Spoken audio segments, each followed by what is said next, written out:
We are live. I am joined today by Adam Follmer out of Wisconsin. We are going up to the upper Midwest.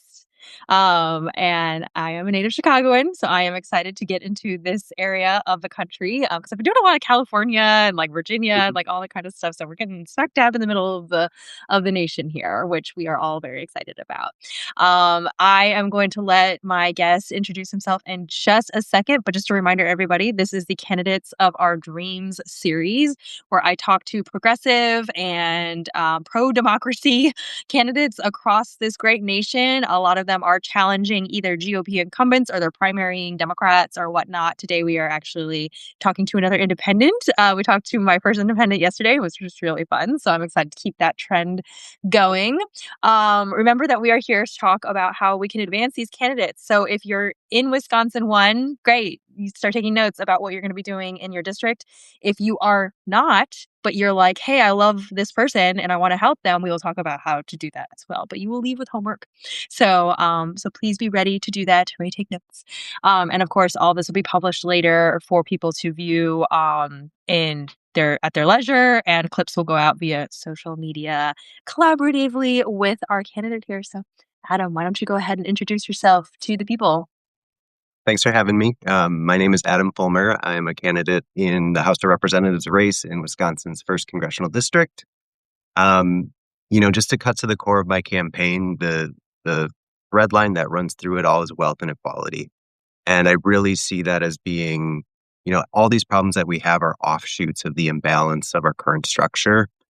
And, I come from a background of healthcare. I come from a background in education.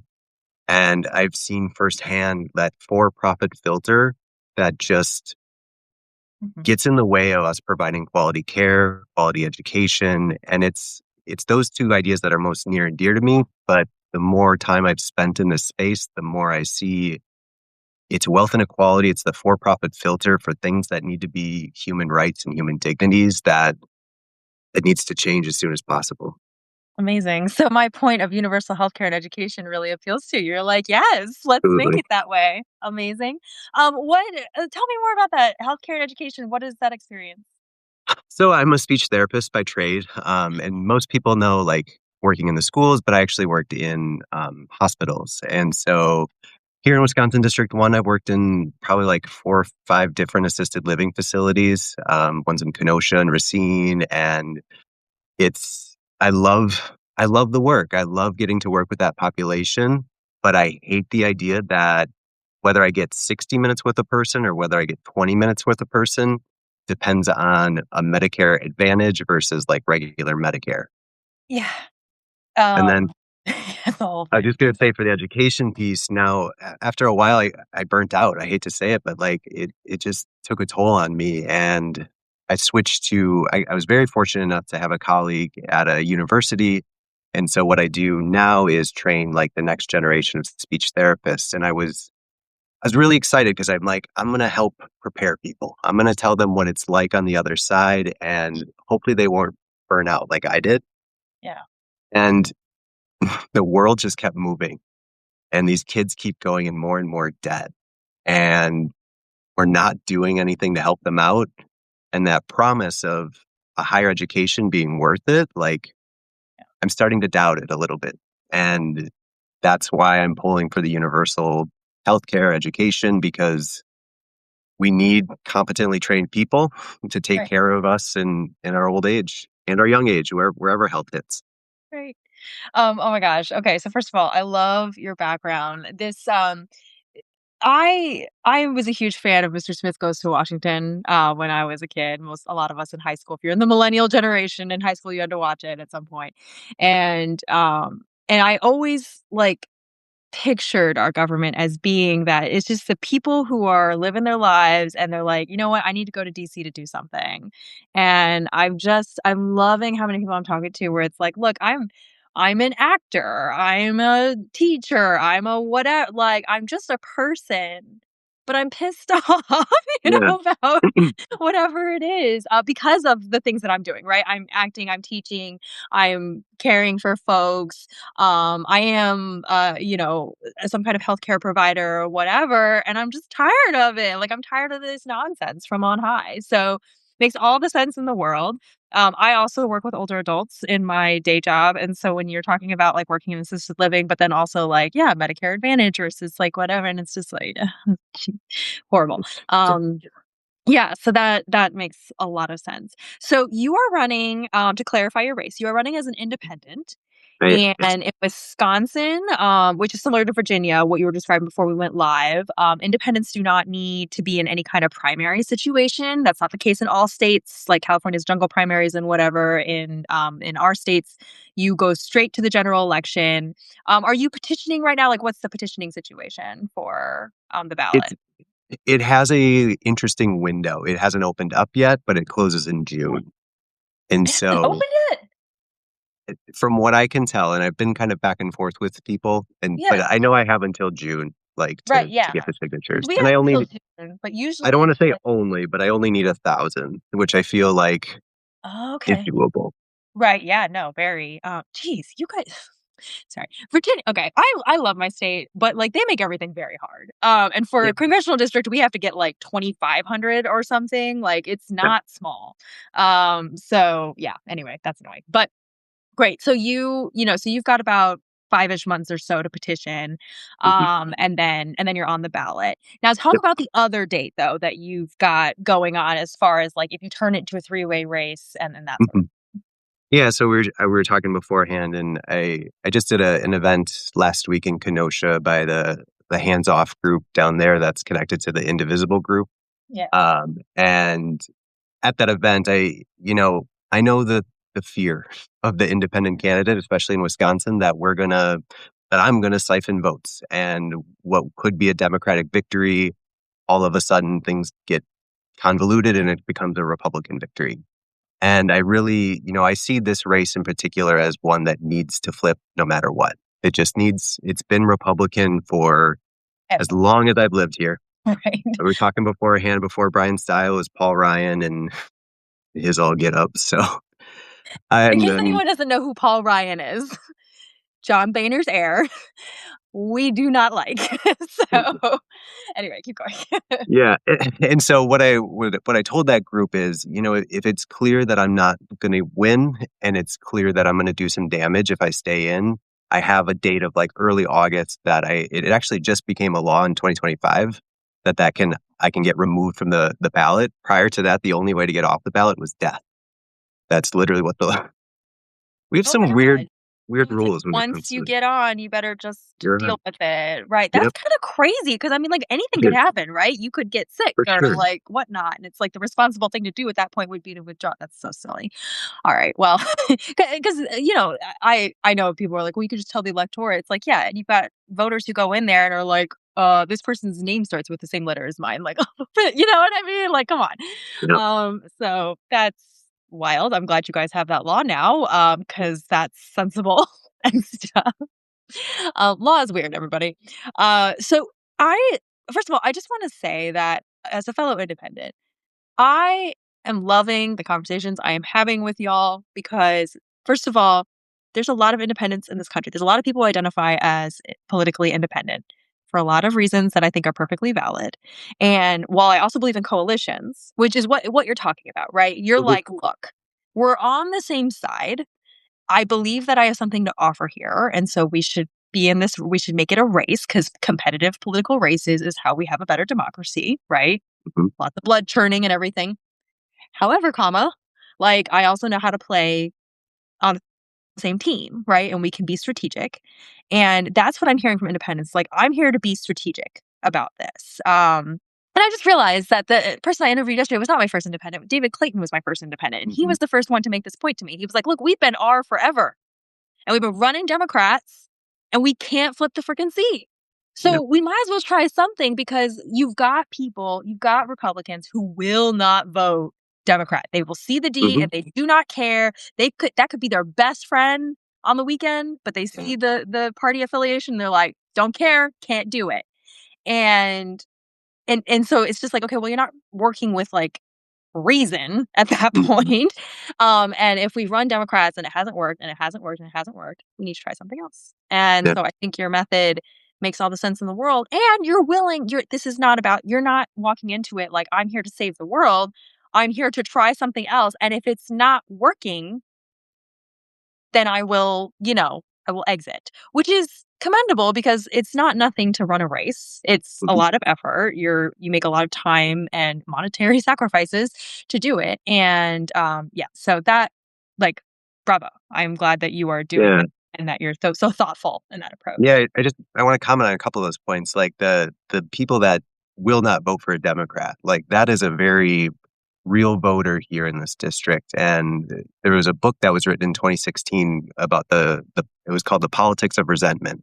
It was by a university professor here at UW Wisconsin, and, she she really highlighted this narrative approach of, like, how people interact with politics from the rural level compared to more the urban level, and it really kind of shaped how I'm thinking about approaching this and definitely the independent piece that goes with it. Yeah. Love that. Um yeah, I think I sorry. I don't wanna take up too much time, like, opining for myself about the independent stance. I'm very encouraged by what I'm hearing, and I think that it is not antithetical to a coalition with Democrats. Yep. Because as much as I criticize, like, the DNC and the DCCC and whatever, I'm still very much aware that if someone was like, "Well, can you choose if you had to choose between a Democratic and a Republican majority right now," like, the answer is pretty obvious. Like, I'm not stupid. Mhm. But when I look at, like, long-term growth and where are we gonna be in 10 more years and whatever, I do believe that having, more political identifiers that can make up a more diverse Congress is where Yeah. it's gonna be. But whatever. No one asked me. So, all right, let's get into first before we do this, why are you running in Wisconsin one? We've touched on this a little bit. Like, but what was the moment, I guess, where you were like, I need to run? Pretty shortly after November, Yeah. and, you know, my six-year-old daughter is my world right now, and to not have a better future for her than what I had is just not the future I envision, and you said it yourself before we were talking, but it's something that I say all the time too. I can't have her be an adult and not look her in the eyes and say, "I didn't do everything I could to try and make it better." Right.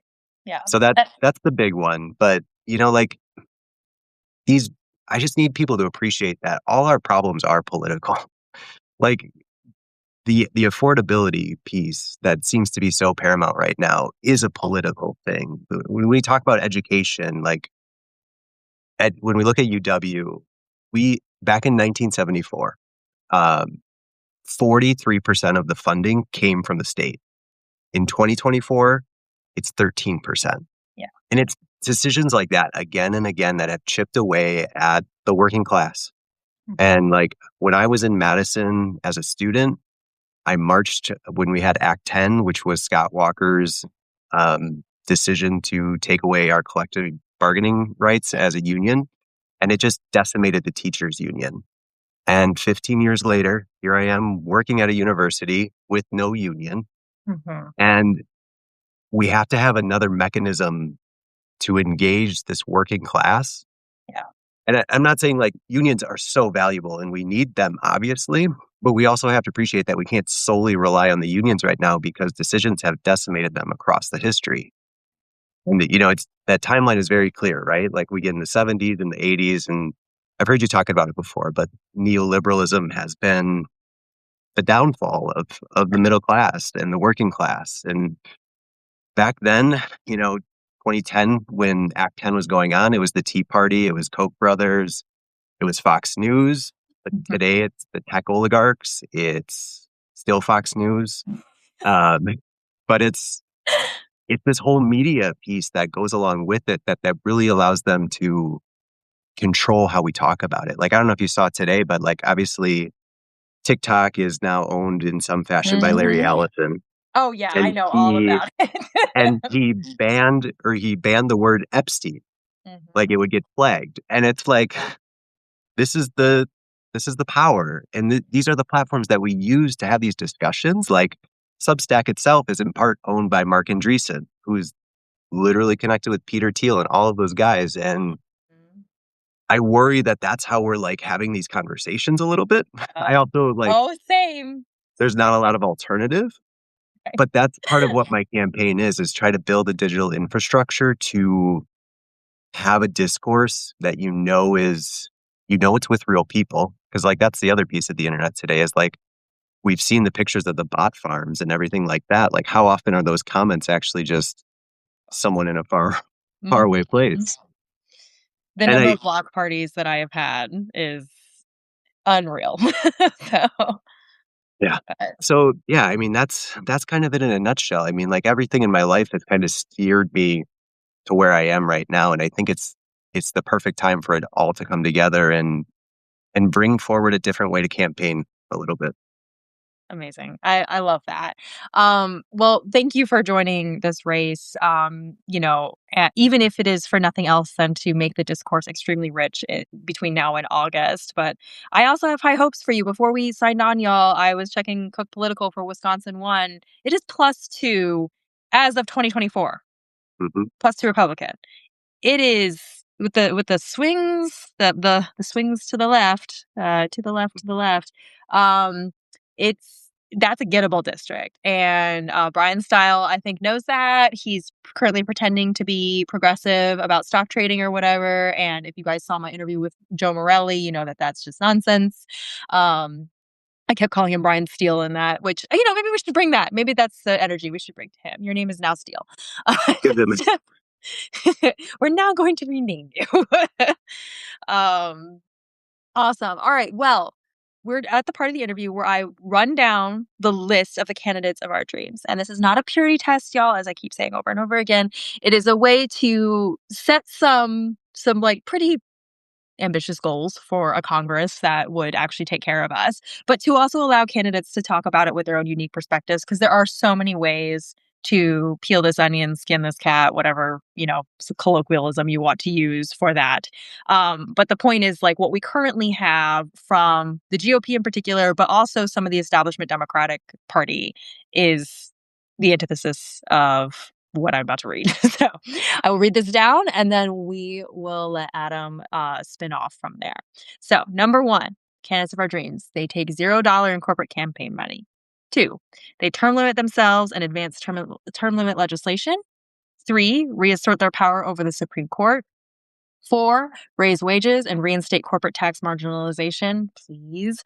Increases tax marginalization for high net worth individuals. Six, bans stock buybacks. Seven, invests in a robust, nimble, and strategic administrative state. Eight, advances universal health care and education, as we were just talking about. And number nine, commits to a multilateral, non interventionist foreign policy. Last but definitely not least. So, Adam, I want you to tell me you've got some cool policy ideas. So whichever one you want to grab out of the air or however you want to tackle this list, the floor is yours. Yeah, I mean, the money piece, the money in politics, everything that relates to that, I'm gonna lose some people here, but my campaign is running on $10,000. I'm not taking any more than that. I'm really not trying to raise from people's pocketbooks in the districts because this is what we need to see. We need to see that this system, although it is like our current reality, like, so is super high healthcare rates, so is unaffordable housing. And at some point we have to decide, what is our reality? And are we just going to live with it forever? And I'm trying to get people to challenge that notion a little bit through this idea of $10,000. And, I'm going to get a handful of people because I'm not going to here in a swing state, we get killed when it comes into the election season. The texts have already started asking for money and not even saying what they're going to do, just asking for money. And we're going to say it's not Trump. And you know what? That'll work. We will win like that, but Mhm. I want better. I want a system that doesn't create all this chaos. And especially like with what we just talked about with all the billionaires, like you think of all that PAC money, it just gets recycled in the media. Like Google and Facebook, they're the big winners from the election cycle because of all the ads that come with it.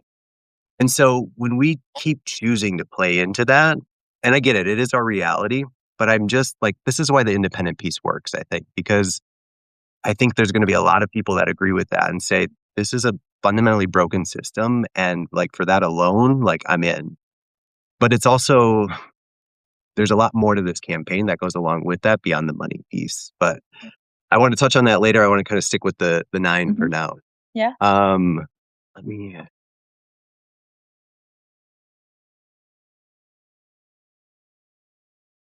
you talk the number, I forget if it's like number 6 or number 7, but it talks about like efficient administration. Mhm. Yes. That's where I think so. I talked about this idea of a digital infrastructure, and you had someone else on before that I looked into, and they actually had a similar digital infrastructure too, as one of the California guys, um, the one who was in Mayor Laguna Beach. Brian Acosta, he's mayor of LA, or he's Okay, trying to. So. no, this guy was he was more unaffiliated. He Oh, didn't seem like that. He was a young guy, I think a lawyer. I wish I could remember Hunter. oh, Hunter Miranda. Yes, Yeah. yes, yes, yes. So Hunter had something about a digital infrastructure in his Mhm. campaign, and um, I reached out to him, but I got to follow up with him again. But I that's what I want to present as the alternative to this campaign is like, $10,000 is not going to get it done with traditional campaign sense. So what else do we need to make it successful? Yeah. And for me, it's this digital campaign or it's this digital infrastructure. If you've ever seen Ro Khanna do an interview, and he's done a lot lately, Mhm. um, or if you read his book, he talks about the Habermasian square. And it's this idea of like everyone should have access to be able to participate in like a dialogue. And I got my notes here. There's 3 ideas that go with it. The first is that status doesn't matter. It doesn't matter who you are. Everything is open for debate, which, First Amendment, that should be okay as well. And then inclusion as well. And so what I want to build with this digital infrastructure, and I'm very close, like I've been working on it a lot and losing a lot of sleep trying to build it, but it's a system that very much slows down our communication. You don't get unlimited posts. You get one post a week or one comment a week. You get one endorsement a week to kind of like support a statement or something like that. Mhm. And if it reaches like 20% endorsement of all the active users, then the candidate is like required to respond to it. It's this idea that, we rely so much on town halls and things like that to communicate with our legislators. It's 2026. We have a lot of digital Yeah. tools, but it's not profitable to build these things. And why it works right now and why everything feels like this is our time to move is like we can use their tools against them. Like I've been using AI to hobble this together just enough that hopefully someone will see it and say, I can make that better. And that's what I really feel like our government needs to be is this constant iteration of we can make that better and we can make that better. And, we've given it up for the sake of corporate profits and shareholders and the innovation is gone. Yeah. And I think by bringing it back to government, we really have this opportunity to reshape how our country looks. I love that. So as an administrator, it enrages me to hear the whole like I want to drown the administrative state in the bathtub type stuff from a horrible man that I won't even name, so that we don't give him any more fame than he already had, infamy than he already has. But it, that that expertise, that elegance, that like all those things can be done by public servants. And Mhm. there is nothing that upsets me more than this idea that the public sector is like for the lazy, for the indigent, for people who are just like, you know, like they don't know how to, they have no new ideas or innovation. That's all in Silicon Valley, right? And it's like, no, Mhm. it's just, that's a bunch of money, sloshing around. I mean, yes, we've gotten some great innovation out of Silicon Valley, and then we also had Theranos, which was a total scam and cost billions of dollars in investments that just went, up in smoke, and Well, she and even some of the right. models that have been successful, like I'll call it the Uber model, like what did that do? It gave us very cheap rates initially through venture capitalism funding, capital funding, and then it drove out all the taxis. Right. And then, oh, now we're going to raise rates. Like Right. this is, and then we're stuck with it, right? Because the Right. taxis are gone. The taxis are And gone. And Yeah. that's not a successful business model. Like, that's not providing value to us. Like, sure, it's handy that I can pick up my phone and do that, but we could also do that through, I don't want to scare anyone, but we could do that through an administrative state. Like, we could have better public transportation options. These are restrictions that we put on ourselves in the name of profit for other people. Right. Exactly. Not even profit for like a bunch of people, but seriously profit for the 971 or whatever it is billionaires that we have as of the year of our Lord 2026. Like it's not it's not even like we can say, "Oh, well, like, yeah, there's always winners and losers, but on the whole, like, most people won on" that's not that's the story, that's the fan fiction that the late stage capitalism tells you, but it's not what's actually happening. And to be completely clear, everybody, I am not an anti-capitalist. Like, I believe capitalism has a place, and I believe socialism has a place. That's why, Mhm, I'm a Mamdani fan because as much as they try to smear him as a communist, I'm like, bro is a democratic socialist, which means he's like, mhm. capitalism is cool up into this red line, and then from there on, it's socialism. Thank you so That's, much. yeah, Like it's not that hard. yeah. I, And I love, I don't love labels. I even feel like, our two-party system is responsible for so much division. right, And I really, I got a call today about like kind of grouping up with people, and I'm excited about it, but I'm also kind of like, where does this lead? Does this just lead to another party where we lose the disconnect to the voice again? And it's good to have those questions, right? And yeah, think about what really do we want out of our structure? Because the Constitution gives us one hell of a set of good bones to work with, right. and it's up to us to kind of like take it and modernize it. And I talk in my latest, so I haven't said this yet, but I record a weekly video series providing education on topics that basically say, here's where the legislation went wrong, here's where we sit currently, and who's all profiting from those previous decisions, and here's where we could take it in the future. Right. So I put one of those out every week. This past week, I talked about the legislative process, knowing I was coming up on your show, and um, it was just, it's just amazing what you find, like things like the bird law, Bird rule. Yeah. and like, and you look at Bird himself, like this was a man who was involved in the KKK back in the day, but was Yep. a Democratic senator, Mhm. and these are the rules that we're stuck with, right? Like Right. people of that caliber making decisions that have impacts on our lives, Right. and we don't question it. And like, Right. it's I've heard it referred to as like hyper normalization, Mhm. if you're familiar with like Adam Curtis and that documentary. And it's this reality that we can break out of. We have the election process for that reason, but we got to make that decision. And it's a little uncomfortable, right? We got to get a little bit more informed than we have in the past. We've just been able to kind of coast, Mhm. but that discomfort is worth it. Correct. Yeah, could not agree more.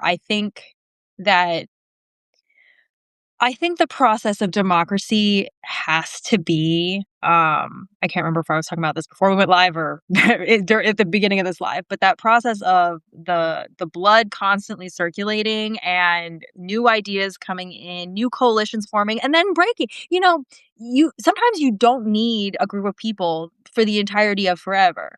Sometimes, Hmm. you know what I mean? Like maybe something has run its course. Like you have caucuses and you have coalitions and you have whatever, and then like it's okay for it to be like, "We accomplished this thing.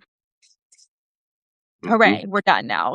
Because when you try to lock it into a dogma and then say, "Well, that's, it forevermore," it suddenly becomes an issue, and that's why I'm trying to have these conversations even though I've got, like, the I do believe in goal setting and, like, having principled stuff, and, like, that doesn't mean we just, like, change everything like a weather vane, but there's a difference between changing, like, the values behind it, which I think the values you're very clear on, and I'm very clear on, which is, like, we gotta take care of our people.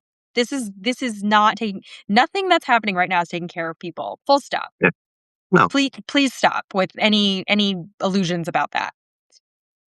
But that what that looks like in 2026 is not what it looks like when Senator Byrd was alive and creating the Byrd Right. Rule. It's not what it looks like when Abraham Lincoln was writing the Emancipation Proclamation. Like, it's just not, you know what I mean? So we don't need to be like, this is, well, this is just the way, this is the way it is. Yeah. And it, anyway, so we could go on forever. But I just love the, that infrastructure thing is like, so again, my administrative heart just sings when I hear stuff like this because I'm like, yes, please, please introduce. I love to use the word elegant. Please introduce that elegant, construction of how we can do business, which government is a business. Like I tell people all the time, like, I don't have no problem running it like a corporation. I just don't want it to be like for profits, right? Like Yeah. there's a goal and it's not profits for shareholders. Mhm. Um, but as far as like the business sense of it, right? Like, how do we make this more efficient? How do we increase like our outcomes? How do we do like, please, by all means, like go after that as much as you would go after, a dividend or something. Like, have at it. It does not need to be bureaucracy with like the ground in front of it. So Yeah, and damn I just think that I think it's part of like the standard that we put. it. Like, as people are watching this back, I'm very aware I'm not like an animated person. I'm very much an introvert. I'm quite nervous to even like just do this. Like, this is not my You're doing wheelhouse. good. Thank you. And but like I think we put so much stock on we need this type of politician that looks the part, Mhm. that can speak, rouse a crowd and things like that. But like I don't know. Like, I'm the type of person where my spreadsheets have spreadsheets. Like, Yes. I Same. I think those are the type of people that are going to succeed in a role where you're charged with being not an expert on everything, but you have to have an opinion on everything and you have to vote on everything. And obviously we have like staff allowances and things like that to help with that. But again, I cover this in my video series, but we've also like cut support for senators in favor of them just kind of turning to the lobbyists for their support. Right. And it's like, okay, well, we can't have money in politics. Like, is the end of it. Right. Yeah, I'd rather have more legislative staff in the appropriations bill than, like if that's the price, great. Yeah. You know what I mean? Like, let's get more. And also we have, it's so funny. I am a data set girl. Like, everything I'm like, there is a data set for that. And I'm never disappointed. Like, we live in a country where there is just no reason not to be data driven. Like, you have zero excuse if you live in the US of A, other than being in extreme poverty and not having access to the internet. That would be an excuse. Our Congress does not have that excuse. And it is very enraging to me to listen to like some floor speeches or whatever, where it's like, I don't know where you got your facts from. Clearly nowhere. Clearly there are no facts. This is all just vibes. And I am like that idea of like a wonky person actually being the right person for the job, that really resonates with me. Like, personality, fine. Like, I first of all, I think you actually are very good at presenting what you're talking about, and there's an assurance and like, okay, I can get behind this and it makes sense to me. Um, like, your communication is just fine. That doesn't, you don't have to be like, I love Mondani, but you don't have, no one, we don't all Yeah. have to become Mondani. Like, Take me it's a while very to polish that annoying. Mom Downey smile. Right? Yeah, no, yeah, no one's gonna do that. And also, like, I was reading something the other day about the hyper leader and how politics is going so much towards the hyper leader, which is like this person who is like, they are the one, right? The chosen one. Well, what happens when that person is dead or too old Mhm. to do, you know what I mean? Like, they've retired. I never think someone's like too old to do anything. I think older adults are one of our most underutilized resources, but I also think that there's stages in life. And, and it's not, and also, again, keeping the blood churn, keeping the circulation going in the organism, having the exact same person with the exact same things all the time is how we got to where we are right now. So it's like, when you have hyper leaders, the problem is like someone will cling on to the hyper leader, Chuck Schumer, just maybe I'm, whatever. And then nothing new comes in, right? And you have to like, yeah, because the whole entire country is calling him this week for Mhm. action. Now we're seeing, some get up and go. And I'm not saying he hasn't done anything. I think he has gone, I think it's taken way too long to get there, but that's a whole other Yeah. whole other Yeah. topic. But Chuck Schumer is such If anyone, It shouldn't have you taken know, this I long. I just wanna make sure that people have seen the John Oliver that looks at Chuck Schumer and, like, his made up story of, like, this average American family that he, like, claims to know personally, but, like, the story that John tells is, like, that's not actually the case. Like, it's a purely fictitious family to, like, show that he's rooted in, like, average American needs, and it's just a falsehood. Like, and that's, like, I feel like that's the story, right? Is performative politics to, like, Right. show that. You talked about, like, having those floor speeches and the things like that. Like, in my research for these videos, I found one of Newt Gingrich giving one to an empty room because the then speaker, like, turned the camera on him to, like, make him look bad and, like, showed the room. And it's like, "W what are we doing?" Like, Right. that's the hyper normal state of, like, why do we just accept that? Like, that's weird to have a grown man who represents our country talking to an empty room for sound clips later on. Like, what a weird process. It's so weird. Right, exactly, and, like, I like sometimes I enjoy, like, the weirdnesses and the idiosyncrasies of certain things. When the stakes are what they are right now, I'm not really interested in all that. I'm like, "I just need you to do your job, actually." Like, I don't "Get off the floor. What are you doing? I need you to be in a courtroom somewhere telling X representative that they need to vote on this, like, right now, and we need to stop playing around." Like, that's what I need. Anyway. Oh gosh, we could go on. And I don't wanna take up, like, all of your time tonight because 'cause you've been very generous with it.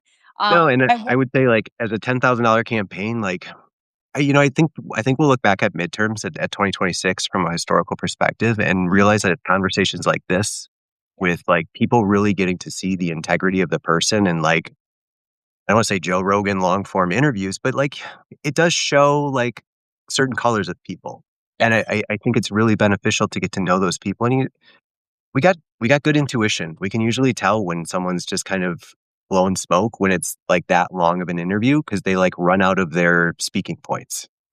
And I think capturing that authenticity is something that's gonna be really big in this election cycle, so thank you for doing this. I think it's Of course. it's already got me connected to some people. I spoke with Lauren on the phone today, um, like, Yeah. unconnected to this, but he's working on his project with independence as well, so it's it's gonna pay off, and, I think it'll be a turning point in this election. That's amazing. First of all, thank you for saying that because that makes me feel a lot better. Sometimes doing all this all started by accident, and I'm not gonna get into my backstory right now because this is not my interview, but, sometimes what I'm doing feels like I'm screaming into the void, like, a lot. And I hear you. so I appreciate hearing when it's like, "Oh, we've got, like, we've got this thing, and it's like this led to this." Because I tell people that all the time, right? I'm like, "You have to do something because it's an opportunity for something else, and that's just how change happens, and you can't not do it out of well, it's not gonna change the world." Well, you don't know that. Like, Well, so just all it takes is do someone to see it, right? right. One person take it and iterate it, move it Correct. forward. That's the Exactly. goal. Yep, exactly, that's how we advance change. I so I'm a nerd, and when we were doing this prep for this interview, you sent me this thing, from The Rings of Power. Now, people, I am a Lord of the Rings fan, and I understand there's lots of feelings about The Rings of Power, so please do not come for me in the chat. Do not at me about this, okay? Like, your feelings are valid, that's fine. I have my I think it's a show that is worthy of all kinds of feelings. There's lots to like about it, and there's lots that you can be frustrated about. Fine, whatever. Um, but I would love to get into this, like, thing that you wrote down of this exchange between Círdan and Elrond. And this is all, how do we say, like, OME stuff. Like, it's Rings of Power is definitely fan fiction, Yeah. and it really is barely rooted in any of the lore that we know of from the Mhm. Tolkien family. So, again, we all know that. So let's just chill out and have fun. But Círdan and Elrond are actual people in the series. And I love what you list here. And I would just do you want to talk about, like, why this little exchange stuck out to you as far as, like, the ideas of, you know, humility and that kind of thing? Like, I just want to hear about it. Yeah, I had it up here on my computer, and then my cats came down and knocked out the power, so Here, I'll read I'm it, and then okay, and great. then we'll go from there because 'cause I've got it right here. Okay, so Círdan, who these are 2 elves for anyone who's wondering, it's the tall, beautiful people that are talking to each other. So Círdan, who holds one of the rings of power, judge the work and leave judgment concerning those who wrought it to the judge who sees all things. Elrond, that feels impossible. Círdan, it is called humility, and it is difficult for most, but it is the truest form of sight. Elrond, respond, I wish I could know your peace. And Círdan said, you can. We do not fully understand these rings, as in the 3 elven rings of power. But look at the power they exert over every form of life. In Sauron's hands, they could work an evil beyond reckoning, dominating the minds and wills of all. This is why they must remain in the hands of elves. You are wise to fear this power, Elrond, but do not let that fear blind you to the ways it can be used for good. For it is not your enemy that bears these rings, but your most trusted friends. If you believe they have strayed, do not abandon them, but rather open your eyes and guide them before the darkness spreads across Middle-earth and blinds us all. What I loved about you sharing this with me in this particular moment is how many people are like, we're cooked. There's never going to be midterms. We're done. This democracy thing is, there's been a lot of that. And also, there's also been a lot of like purity politics from, I want to, like, it comes from both sides, but leftists are definitely driving me the most crazy right now with it. And there's no way to use power in general for good. Yeah. So why is this sticking out to you? Because I do think, there is power. Power can be used for good, right? We saw it with the New Deal, right? And like that era of economic prosperity for the middle class is what we need to recapture right now. So we know the power can be the vehicle to do it, but we've also seen politicians come and go, mainly just come and stay most of the time too. Unfortunately. And it's so obvious that power corrupts. Like I, I feel like I can count on maybe both hands how many politicians I would say I feel like represent their constituents before their corporate donors or their donors in general. And that's where we got led astray, right? Is just that the power of it all. And to have everyday people step into those roles is like that's where the community piece comes into it for me. And I haven't talked about this too much, but the digital infrastructure is great, but we need something to make it go. And for me, that's getting people to focus, not like, I don't want this message to go the wrong way. Like door knocking, texting, calling has never changed my mind as a voter. And more often than not, it kind of pissed me off. And I'm like, boy, if the world wasn't going to end, I wouldn't vote for you. But I, I see a way where we change how we engage with politics altogether and that we focus more on small networks and that how those networks connect to each other. I'm really focusing on the idea of like finding 3 people that you work with, that you go to school with, 3 people that you like live around, and then 3 people in some sort of social circle or faith circle or spiritual circle. And so, like these are our rings that kind of keep us grounded with it. And, ultimately I think ring is a metaphor for power, Mhm. but it's like this is how we kind of keep that power safe is by having our community connected to us and having a way that, these are our friends. And if they stray, like if I start kind of, making the wrong decisions, I need my community to pull me back. And I need like for that to actually work in politics, we need to have a valid mechanism for our community to Mm. pull our politicians back. Mhm. And that's why like kind of rethinking this whole process and rethinking about how do we support our politicians that they stay connected to us? Like it's not just on them, it's on us too. And the whole idea that humility is the truest form of sight is this idea that we have to have the freedom to get it wrong, but try to do it better and try to keep going. And that's how we make the progress. And right now people in power are making bad decisions and they need to be held accountable for that. But I also think like we got to look at our neighbors that maybe have flown the Trump flag and maybe they took it down recently, but like Mhm. not to ostracize them, to like really see that this is a working class issue. 99% of the policies that we'll cover will probably help like those people and just not that upper element of people. And I I'm not sure. Like this is where I lose my language a little bit because it's so different than what we're used to. Yeah. But I also don't think it's like impossible to think about it and see how we get through to it. No, I definitely hear what you're saying when we're going to nerd out just a second, people. Um the difference between the elven rings and all the other rings of power in the whole like universe that is the Middle Earth universe is that they're never touched by Sauron. And so it's a demonstration that the mechanism itself was not a problem. It was the fact that the one who was influencing the mechanism was evil. Like Tolkien's very, very clear that there was nothing wrong necessarily with creating rings of power, but and they were the result of innovation by Celebrimbor, who's an Elvin Smith and whatever. Don't get me started, people, because I will go off on this whole tangent. Um, but that the crafter, the one who is part of creating the system of power, has that is the source of good or evil for it. So the three elven rings are eventually wielded by Elrond, Gandalf. Círdan's originally the holder, but he gives it to Gandalf, and then Galadriel. And they are actually the bastions of good during the dark years in the Third Age when before they're able to defeat Sauron ultimately, but in the intervening time between the battle with the first battle of Sauron, where they cut off the One Ring, but then it's lost, and Isildur takes it, and the ultimate defeat of Sauron, they're the ones kind of holding back the darkness with it.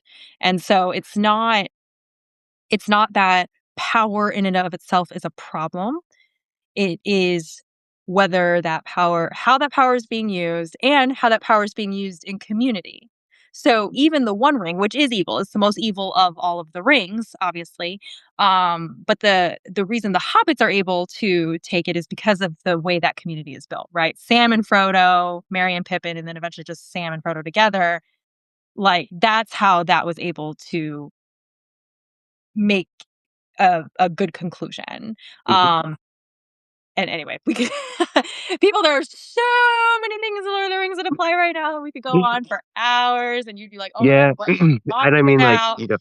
But I just think, like, there's room to be open to that, like, having a six-year-old, we watch a lot of Disney movies, and I just feel like I'm getting hope-pilled by it all, yeah, like, Moana 2 talks a lot about, like, connecting people together, and, like, it the messages are there, and it's obviously such a dark time, but I am so convinced that on the other side of this is, like, a great time for America, like, yeah, an actual great time, but we gotta get our stuff together, right. Well, we're not and it's not gonna come get us, like, we yeah, have to go get we it. gotta go get it.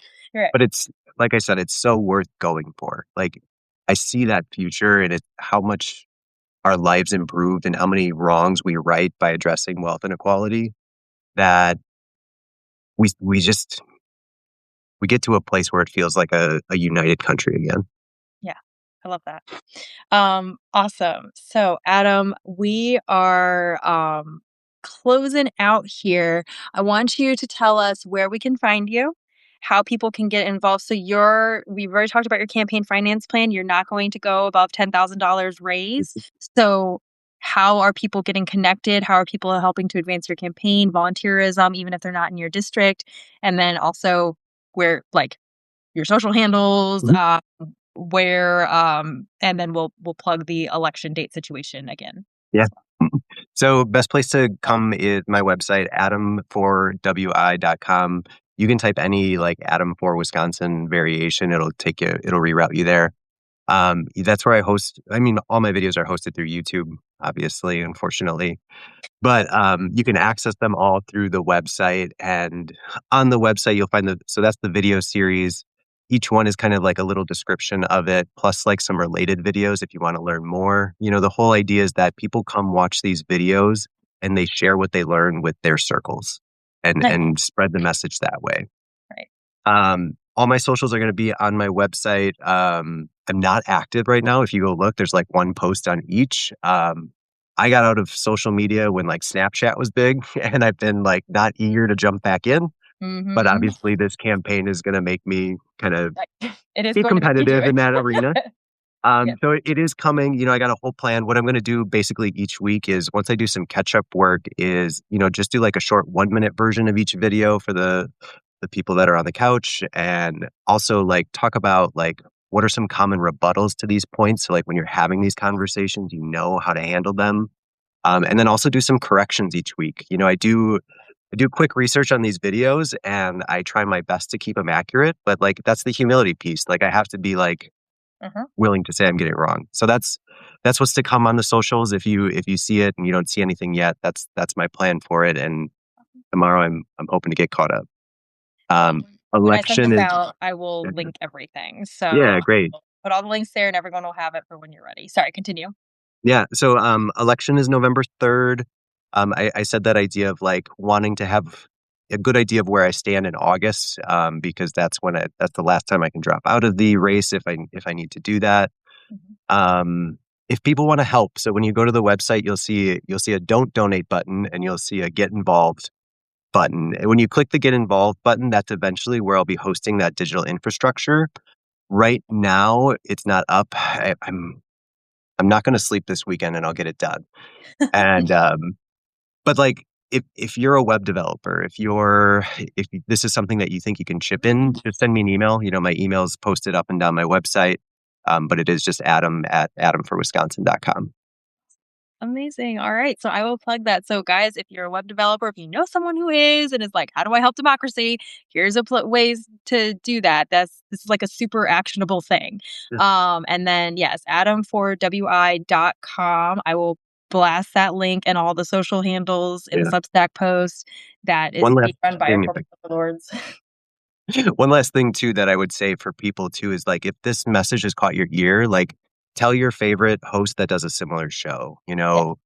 I know like I watch Breaking Points a lot. They usually have like candidate series as well, and so like that's again, I think this method is the story of 2026, and my goal is to try and have more one-on-one nuanced conversations as much as I can. So thank you again so much for having me. Absolutely. Yeah, no, this has been an absolute pleasure. I have had a lot of fun for a lot of reasons, nerdy and political and otherwise.